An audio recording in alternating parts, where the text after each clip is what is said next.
In this video, I'm going to talk about my story on how I became a freelance translator. Coming up.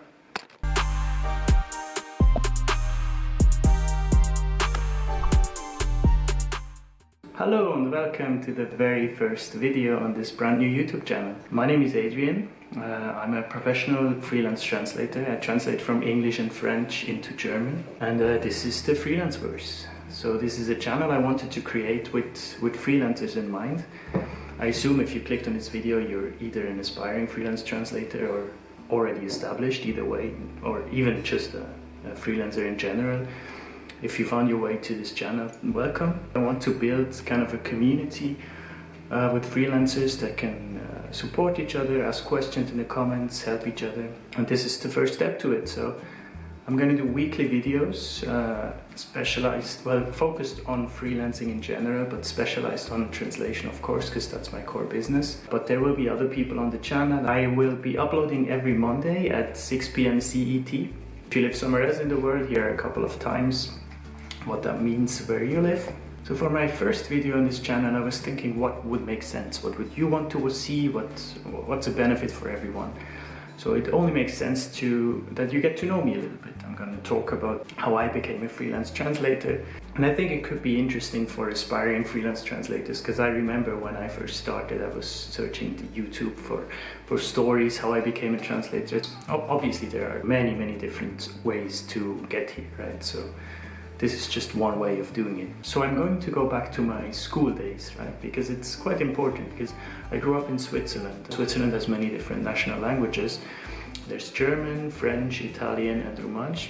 So I grew up in the German part. I'm saying German, but a lot of Germans will know that my German is nothing like your German. It's a dialect, it's a variant of German.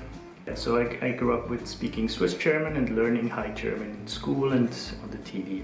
From a very early age on, we started learning French. I'm not sure when we started, maybe in the 4th grade or something. And maybe in 6th grade we started with English, I think. And then in secondary school you could even choose Italian if you wanted to, which I never did. So I grew up learning French and English. Like, I never had the best grades, but also not the worst in school. I was just kind of an average kid. But one thing was clear, that languages was always easier to me. My grades were way better than in sciences or math, for example. So I put all my energy into learning languages because it came quite natural. It was quite easy for me.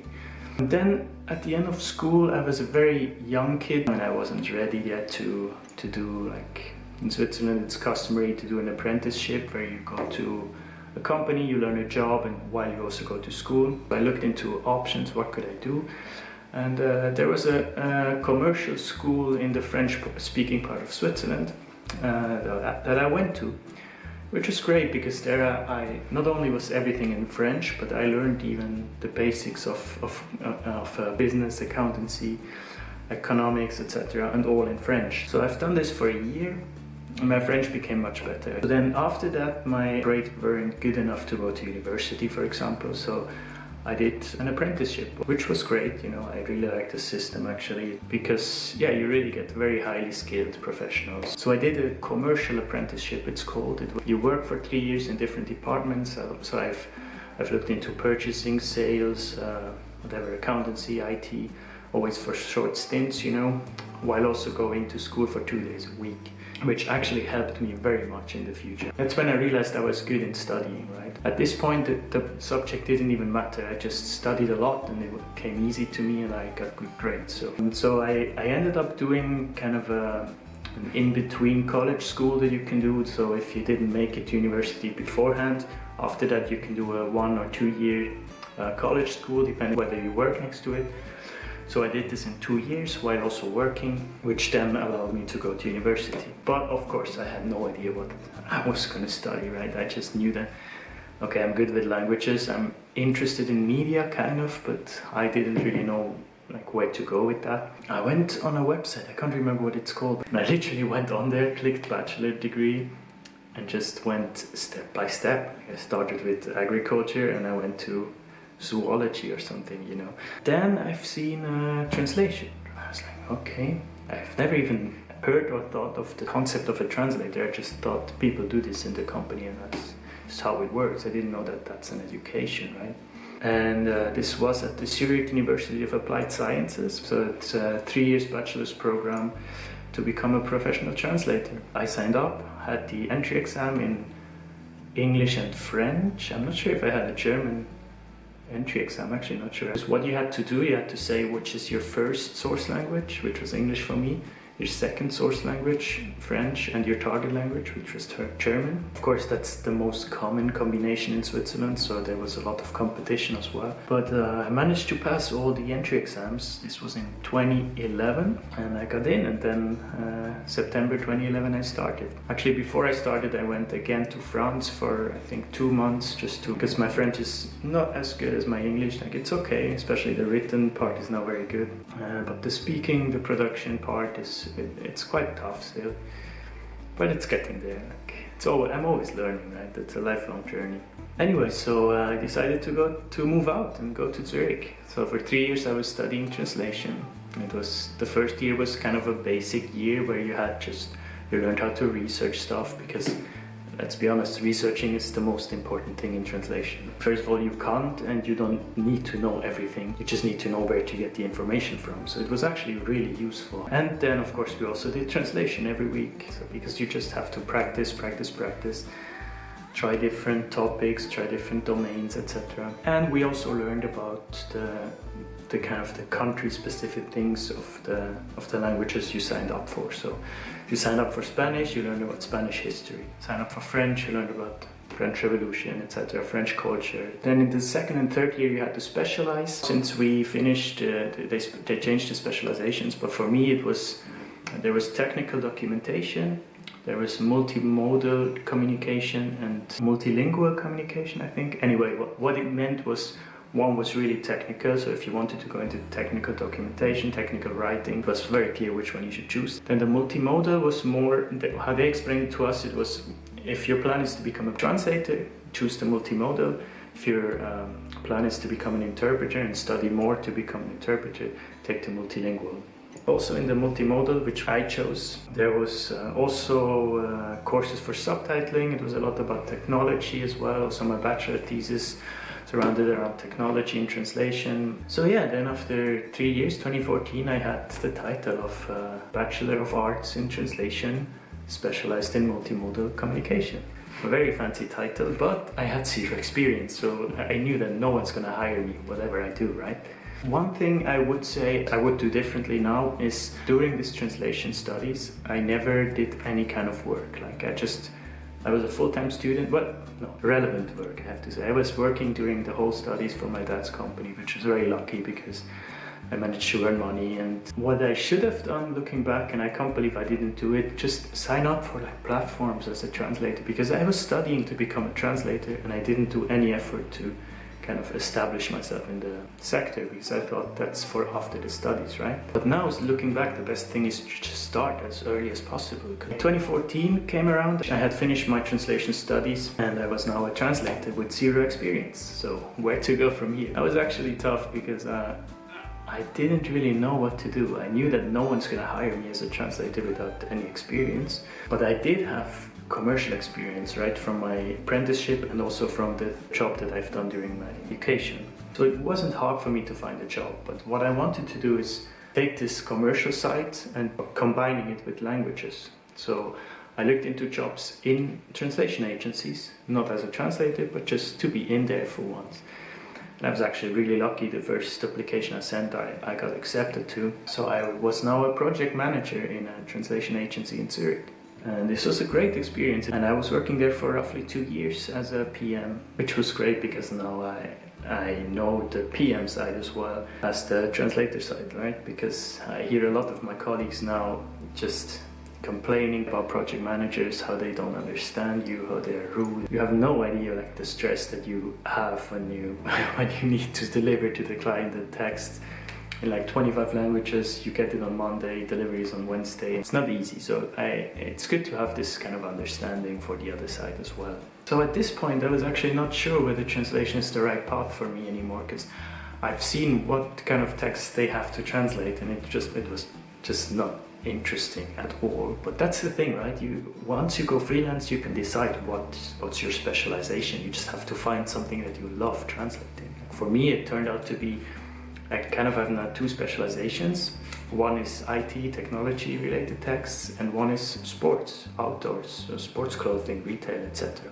Which is two things I'm passionate about. If I had to say my two interests, these would be my two interests. So it's amazing how I can now day by day learn new things about the things I love while doing the job I love. So around this time I also met my now girlfriend, and she's from Hungary, right? So we kind of had to decide how we're going to do this. If this is serious and we want to move somewhere together, then at that point she got accepted for a master's in the Netherlands. So I made the decision to also go there with her, and I applied for master's as well. And there I made the decision to not go for a translations master's. This is a bit like controversial, whether you need a translations master's or not. For me personally, I don't think a translations master's is necessary, because if you have the bachelor education and then experience in translation and a master in another topic where you can specialize in, it makes the most sense for me, right? So I applied for a different IT masters kind of, but without the bachelor in computer science you can't just get into IT, so I had to merge IT with communication. And I found this studies in Tilburg in the Netherlands called Communications and Information Sciences, which was perfect for me, right? And it actually went really quick, right? We had a pre-master of half a year and then a full year master program, and it was done. So what it meant to do a master's abroad was that I didn't have a job anymore. I became kind of desperate because the money was just going down and down. And I thought, I don't even know why I thought about it. I just started signing up for all of these translation platforms that are out there. There's Probst.com, Brozet.com, whatever you want to call it. It's the biggest one. It's a bit under scrutiny because the price dumping in recent years, but still it's a good way to start. Like if you're a translator, you need a Brozet account for sure. I didn't have a paid one then, now I have a paid one. If you want a video on that, let me know in the comments. It didn't take long and people started contacting me. So I thought, okay, this is cool. I can use this as a way to finance my master, or at least, buy groceries. That's already amazing. And the first company that contacted me was a diving agency from the Ukraine, I think. And they needed a German translator because they started to get a lot of German customers. They didn't care whether I have experience or not. I don't know why, but some people, they don't care. Like, if you have the education and you can prove it and you sign up for these platforms, people will contact you. This was my first client and I got very excited. So after my classes at uni, I went into the library and worked there. Of course, I didn't register or anything because it was just peanuts that I made, but it was a start. That's how it all started, right? Then I realized, okay, I can take this a bit further, so I filled in properly my profiles. I turned my LinkedIn into translator's LinkedIn, And then a Dutch translation agency wrote me, and they said that they need a Swiss-German translator for a shoe company. They want to translate their website for the Swiss market. This was the first time that I ever had to explain to the client what's the difference, and since then I've done this multiple times. And this is my unique selling point, right? I'm a German translator in a huge pool that's specializing on the Swiss market, living abroad. So not bound to the high prices from Switzerland. That was amazing to start off. That's the perfect unique selling point, right? This was quite a big project actually. This was like 800 euros or something. It was over the moon. Of course, I was stressed like hell and I worked on it for a month. And I was grossly underpaid. Like, this should have paid me at least 2,000 euros, but I didn't care. It was my first job. And after that, I had experience. Of course, I wrote it down. I exaggerated a bit. It all started rolling in. Of course, I also had to look for jobs specifically, but there's so many websites out there where you can look for jobs. And then at that point, I made around 1,000 euros a month, I would say, maybe 1,500 euros a month by the end of my master's. Yeah, I had a big decision to make because I was now ready to find another job, but I also was around 50% busy with translation. And I thought, okay, I just had this gut feeling. I knew I can scale this up to 100% if I really put all my eggs into one basket. But it was the best thing to start this while doing something else. So if you have any option to do this, if you're studying, start. If you have a part-time job, start next to it. Even if you have a full-time job, if you have still energy to sit down in the evening and work on it, or before work in the morning, start before you go full-time into something, right? Because then it gave me the confidence that even if I just make 1,500 euros a month, which of course in some parts of the world is more than enough, but where I lived at the time it wasn't enough, but it was okay. Like I could live from it. I could buy groceries and I could pay rent, etc. So I decided to go for it, and it worked out.